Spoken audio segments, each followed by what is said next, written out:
Hi everyone, कैसे हो आप सब। तो चलिए आज मैं आप सबके लिए एक्सप्लेन करने जा रही हूँ फ्लैश सीजन 6 का एपिसोड नंबर 8।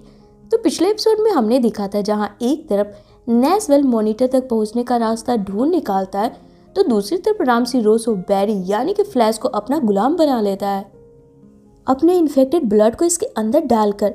तो चलिए फ्रेंड, इसी के साथ स्टार्ट करते हैं अपनी आज के एक्सप्लेनेशन एपिसोड नंबर 8 के साथ, जिसकी शुरुआत वहीं से होती है जहाँ कि हमने लास्ट एपिसोड को खत्म करा था, जब डार्क मैटर आयरिस, फ्रोस्ट और सिस्को पर वार कर रामसी के पास चला जाता है। तब इधर स्टार लैब में ये तीनों खुद को संभालते हुए उठते हैं और सिस्को भागकर सबसे पहले पूरे स्टार लैब पर फोर्स फील्ड प्रोटेक्टर लेयर चढ़ा देता है ताकि डार्क फ्लैश वापस स्टार लैब में ना घुस पाए। अब हमारा सिस्को तो ऐसा ही है, हर चीज पहले से ही तैयारी करके रखता है। जिसके बाद अब हम आयरिस को देखते हैं जो कि कुछ सोचते हुए बोलती है, बैरी ने तुम लोगों को बताया था कि रामसी ने इसे चॉइस दी थी, तो आखिर बैरी ने उसकी तरह बनना क्यों चुना होगा। जिस पर फ्रोस्ट बोलती है, मे भी वो मेरी तरह मरने से डरता होगा, उसने क्राइसिस में मरने की बजाय ये रास्ता चुना। वहीं अब आगे सिस्को आयरिस को फोटोन इमिटर यानी कि एक हाई रेडिएशन पैदा करने वाली गन दिखाता है और बोलता है अगर सिस्को की थ्योरी इस गन को लेकर ठीक है ना, तो शायद इस गन से निकले रेत से रामसी जिन्हें भी जॉम्बी बना रहा है ना, उन्हें ठीक किया जा सकता है। वैसे इस गन का टेस्ट करने का तो वक्त ही नहीं मिल पाया, पर इस गन से पहले किसी दूसरे शख्स पर इस्तेमाल करेंगे और फिर बैरी पर।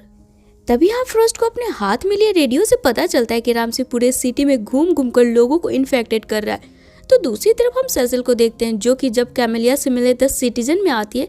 अब चूंकि बाहर रामसी ने बहुत सारे जॉम्बी बना रखे थे, ये दोनों यहीं पर छिप जाती हैं। और अब हमें बाहर सड़कों पे दिखाया जाता है जहाँ पर सेंट्रल सिटी की आधी आबादी जॉम्बी बने घूम रहे होते हैं, जिन्हें की सीसीपीडी फोर्स रोकने की कोशिश कर रही होती है। और जो भी इस वक्त फील्ड ड्यूटी पर ही होता है, तब वो देखता है फ्लैश जो कि अब डार्क फ्लैश बन चुका था, वो लोगों को पकड़ पकड़ कर लाकर रामसी को दे रहा है और रामसी सभी की ब्लड को इन्फेक्टेड कर रहा है और उसे जॉम्बी बनाते जा रहा है। तभी यहाँ पर लोगों की मदद करने के लिए फ्रोस्ट भी पहुंचती है। तब रामसी डार्क फ्लैश को अपने साथ लेकर दूसरी ओर चला जाता है, अपने द्वारा बनाए जॉम्बी को जोय और फ्रोस्ट के ऊपर छोड़कर। तो दूसरी तरफ नेसवेल मॉनिटर के पास जाने की कोशिश कर रहा होता है, पर वो जा नहीं पाता। तभी टाउन में मचे भगदड़ की वजह से पूरे टाउन की लाइट चली जाती है, जिसे देखकर नेसवेल बोलता है, लगता है नकली भगवान जी को गुस्सा आ गया, उन्होंने लाइट ही काट दी। और फिर अपना टॉर्च जलाता है तो इसके सामने एक जॉम्बी खड़ा होता है और ये सीन यहीं पर कट होकर अब वापस से स्टार लैब पर आती है, जहाँ पर डार्क फ्लैश रेडियो के जरिए आयरिस को अपने पास बुलाता है, जिसे सुन सिस्को आयरिस को आगाह करता है ये बैरी नहीं है, पता है नहीं रामसी का कोई चाल हो सकता है तुम्हें नुकसान पहुंचाने के लिए, मत जाना प्लीज। जवाब में आयरिस बोलती है, भले ही रामसी ने बैरी को कंट्रोल किया है, पर मुझे पूरा यकीन है कहीं ना कहीं बैरी भी हमारा वही पुराना वाला बैरी है। और फिर ये बोल आयरिस ब्रीच मशीन के जरिए डार्क फ्लैश के पास पहुंचती है और फिर इसे इमोशनल बातें करने लगती है। अब चूंकि रामसी पूरी तरह बैरी के माइंड पर हावी था, वो आयरिस की गर्दन पकड़कर टांग लेता है और बोलता है, मैं चाहूँ तो मैं तुम्हें अभी मार सकता हूँ, पर मैं ऐसा नहीं करूँगा। और फिर वो यहाँ से चला जाता है। तब आयरिस बैरी की हालत देख रोते हुए वापस स्टार लैब आती है और सिस्को को बोलती है, मैं हार नहीं मानूंगी, इतनी आसानी से रामसी बैरी को इनसे नहीं छीन सकता। तो इधर अब सड़क पर फ्रोस्ट और जॉय पर भी ज़ॉम्बी भारी पड़ रहे होते हैं कि तभी यहाँ पर एलेग्रा पहुंचती है और इनकी मदद करने लगती है, पर इनमें से एक ज़ॉम्बी जॉय को घायल कर देता है। तब फ्रोस्ट फौरन ही ब्रीच मशीन के जरिए जॉय और एलेग्रा दोनों को ही लेकर अब स्टार लैब पहुंचती है।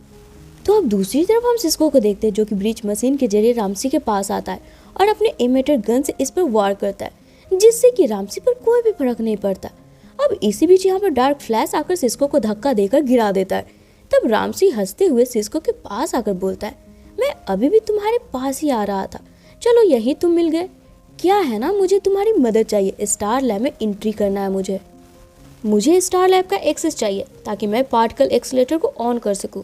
तो दरअसल फ्रेंड रामसी पार्टिकल एक्सीलरेटर वाली डिवाइस में अपने इन्फेक्टेड ब्लड को डालकर इसे ऑन करना चाहता था, ताकि जो वो काम एक एक बंदों को पकड़कर यानी कि उनके ब्लड को इन्फेक्टेड कर रहा है, उनमें इसे बहुत वक्त लग रहा है। इसलिए पार्टिकल एक्सीलरेटर के वेव से एक ही पल में ये पूरे सिटी को ही जॉम्बी सिटी में कन्वर्ट करने वाला था।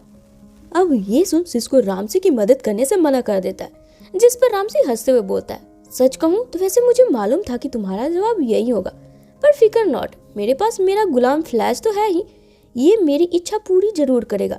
समझ नहीं आया तो जाओ जाकर अपनी स्टार लैब की सिस्टम को चेक करो। अब ये सुन सिस्को फौरन ये स्टार लैब लौट आता है और आइरिस के साथ सीसीटीवी फुटेज में सब चेक कर रहा होता है। तब ये देखता है बैरी को जब होश आया था वो टैब पर कुछ कर रहा था, तो वो और कुछ नहीं बल्कि रामसी के कहने पर स्टार लैब के सिस्टम से पार्टिकल एक्सीलेटर के सिस्टम को हैक कर रहा था, यानी कि पार्टिकल एक्सीलेटर अब ऑन होने को पूरी तरीके से तैयार था। अब इस सिचुएशन को देख फ्रॉस्ट काफी डर जाती है और डर के मारे अंदर छिप जाती है। तब कैथलीन इसे किसी तरीके से समझाते हुए बाहर लाती है और अपने दोस्तों की मदद करने बोलती है। तो इधर टनल में नेसवेल भी देखता है कि धीरे धीरे कर यहाँ भी अब ज़ॉम्बी बढ़ते जा रहे हैं। वहीं अब ये सीन वापस स्टार लैब पर आती है जहाँ पर फ्लैश टीम रामसी का क्या करना है डिस्कस कर रहे होते हैं, जिस पर अब कुछ सोचता हुआ सिस्को बोलता है, मुझे एक बात समझ में नहीं आई, डार्क फ्लैश चाहता तो सुबह आइरिस या फिर कुछ देर पहले मुझे मार सकता था, क्योंकि वैसे भी उन्हें जो चाहिए था वे तो पहले ही कर चुके हैं, तो आखिर उन्होंने हमें मारा क्यों नहीं?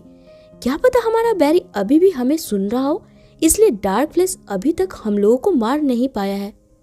तभी इनकी नज़र अब अपने मेन गेट के सीसीटीवी फुटेज पर पड़ती है, जहां पर अब ये देखते हैं रामसी डार्क फ्लैश के साथ यहाँ पे खड़ा है, जहां पर रामसी सिस्को को स्टार लैब के बाहर लगी प्रोटेक्टेड लेयर को हटाने बोल रहा होता है।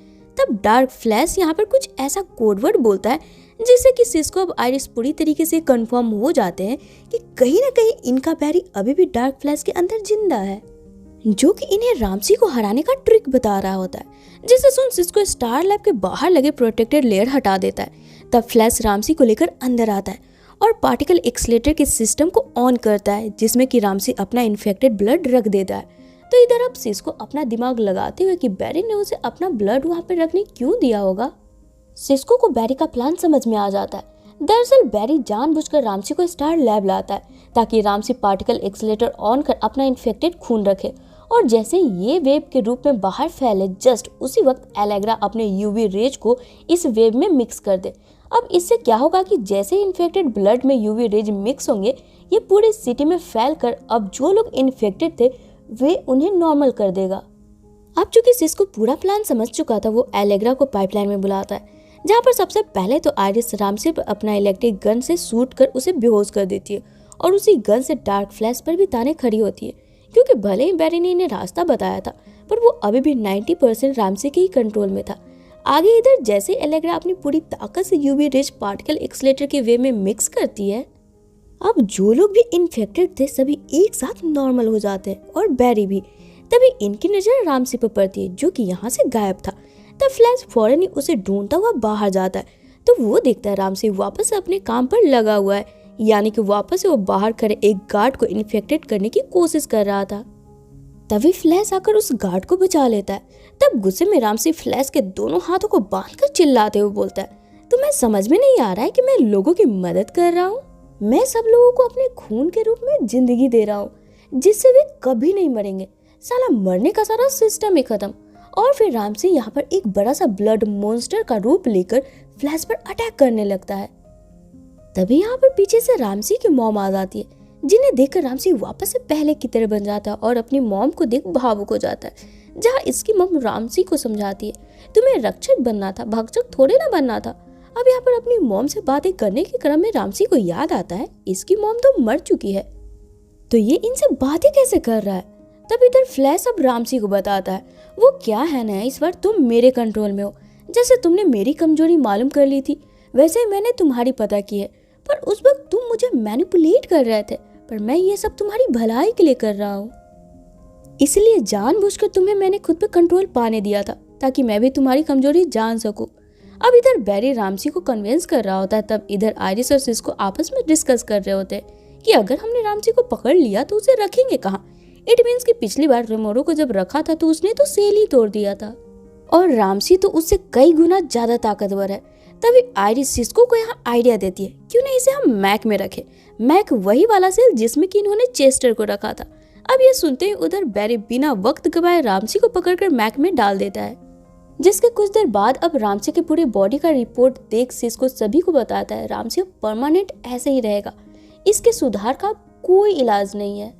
अब यहाँ पर रामसी का केस सॉल्व होते ही पूरी फ्लैश टीम आने वाले क्राइसिस को लेकर सोचने लगती है, जहाँ पर फ्रॉस्ट कैथलीन को इस वक्त अपने दोस्तों के पास रहने बोल खुद अंदर चली जाती है, जहां पूरी फ्लैश टीम एक साथ बैठकर अपने पुराने दिन याद कर खुश होने की झूठी तसल्ली एक दूसरे को दे रहे होते हैं, क्योंकि इन्हें मालूम था शायद ये इन सभी का एक साथ आखिरी पल है।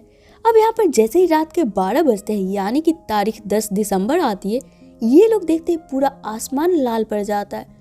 तो अब एपिसोड के आखिर में हम नेस वेल को देखते हैं, जो टनल में मॉनिटर के पास जाने वाले दरवाजे पर खड़ा होकर बोलता है, इतने सालों से मैं तुम्हें ट्रेस करने की कोशिश कर रहा हूँ, इस बार मैं खाली हाथ बिल्कुल नहीं लौटूंगा, इस बार तो तुम्हें मार कर ही जाऊंगा। तभी अंदर से मॉनिटर की आवाज आती है, इतना कॉन्फिडेंट है तो आ जाओ।